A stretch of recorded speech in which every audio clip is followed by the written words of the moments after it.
And we are back with the fifth segment of the GSMC Basketball Podcast presented by the GSMC Sports Network. And in this final segment, I'm going to be talking about a player who I feel like doesn't deserve to win the MVP in a specific year. Now, in the last segment, we did Magic Johnson and we covered how in 1989 and 1990 I didn't feel like he deserved to win. Actually, wait, no, not in 1989, but in 1991, Magic Johnson did not deserve to win the MVP. Or right, no, it was in 1990. Excuse me, but yeah, in that year he did not deserve to win the MVP, and he also did not deserve to win the MVP in the year 1989.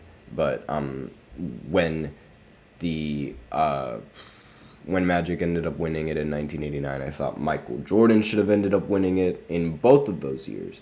So if you're interested in hearing exactly what I thought about in that segment, then you can go ahead and look at that in the previous video or in the previous podcast, depending on which side you guys are on. So the next player that we're going to do is going to have to be either in the 80s or beyond. And yeah, there's a lot of players to choose from back then, but I couldn't really find many people in the 80s that I felt like didn't really deserve to win the MVP. So I had to go a little bit farther back to a player who recently passed away. So rest in peace to this man. And the guy that I'm talking about, unfortunately, is Bill Walton. Now, I have nothing but respect for Bill Walton. He is a fantastic player, but in my personal opinion, I don't think he should have won the MVP back in 1978. Now, in 1978, the Portland Trailblazers, they were one of the best teams in the NBA. They just came off of winning a championship, and now they were having the best record in the entire 1978 NBA season, and they had the best team. Not only that, Bill Walton was their best player on that team, averaging 19, 13, and 5, which was one of the biggest reasons why he ended up winning the award. And he ended up winning the MVP, but the biggest issue, like in my opinion, as to why I don't think he deserved to win the MVP this season was because the amount of games that he played.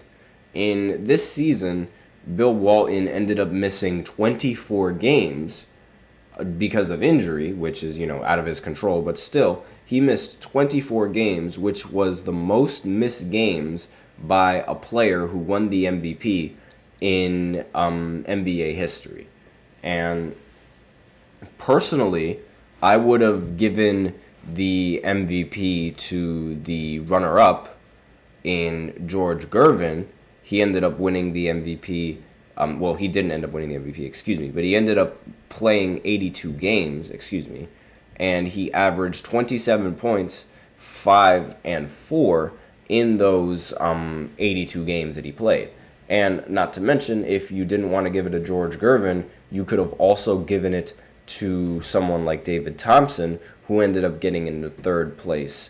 And he got into third place by playing 80 games and averaging 27, 5, and 5. So, either one of those two players put up really good stats. And, when you compare them to, Bill Walton's stats, the scoring production is so much better. And the rebounding production is it's vastly superior than averaging 4 or 5 rebounds in a season, or averaging 5 anywhere.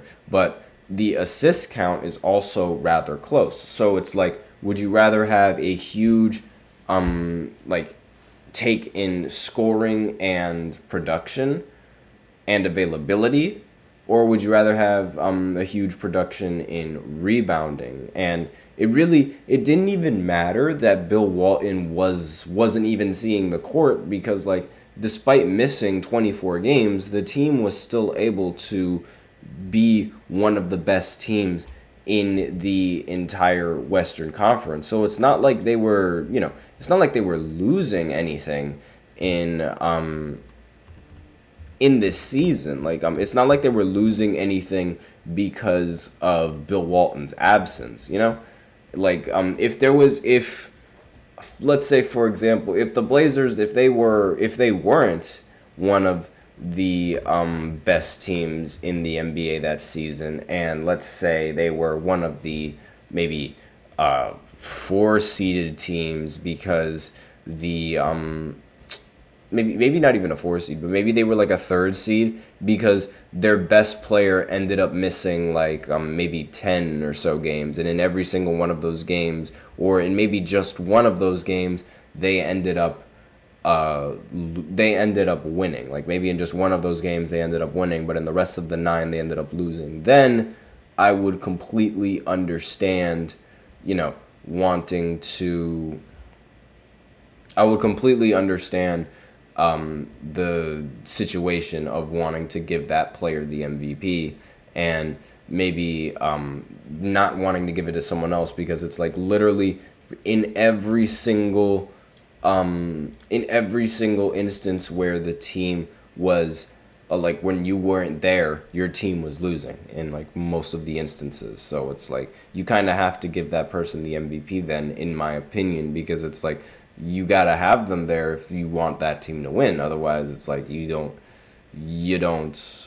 have a shot. Obviously, I think record counts, and I think availability counts as well, which is another reason why Bill Walton doesn't really deserve this MVP as opposed to any of those other players that I mentioned before, because like, again, production, it still matters. And again, the Blazers, they were one of the better teams that year. So it's like you didn't even need him in some of these, in the 20 games that he missed. I didn't pull up the entirety of the season, so I can't really tell how many games that he missed resulted into losses.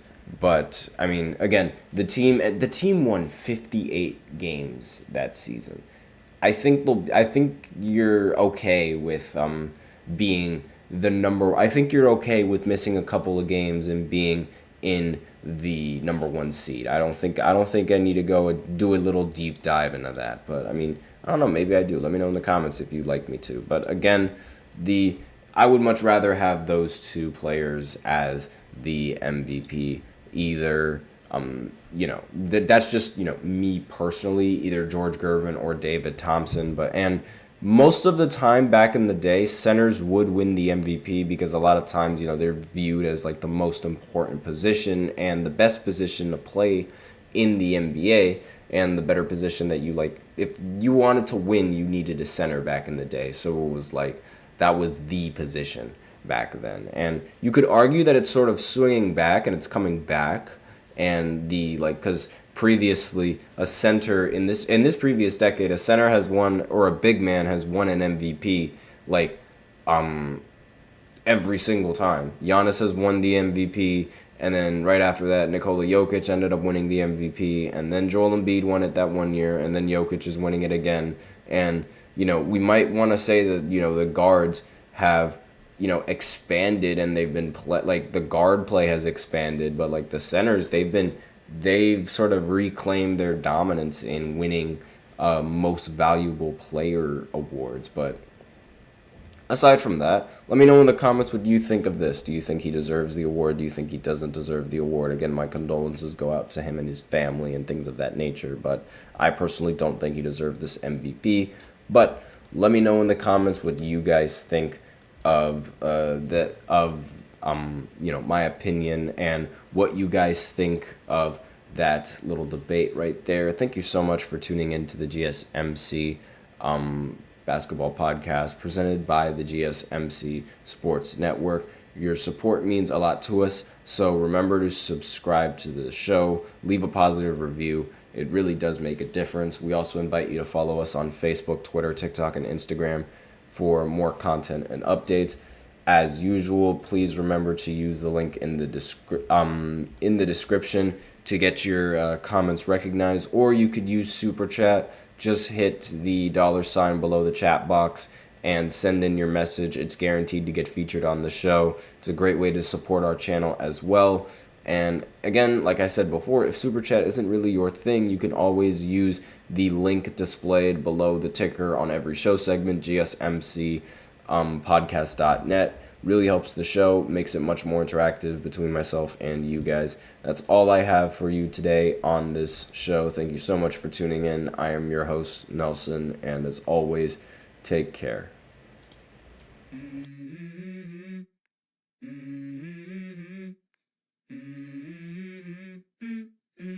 Let's go. I wake up to a little bit of drool on my pillow, feel like it's gonna be a bad day. Yeah, I'm tired of shit, and the coffee ain't hit yet. Damn, ain't that great. I don't wanna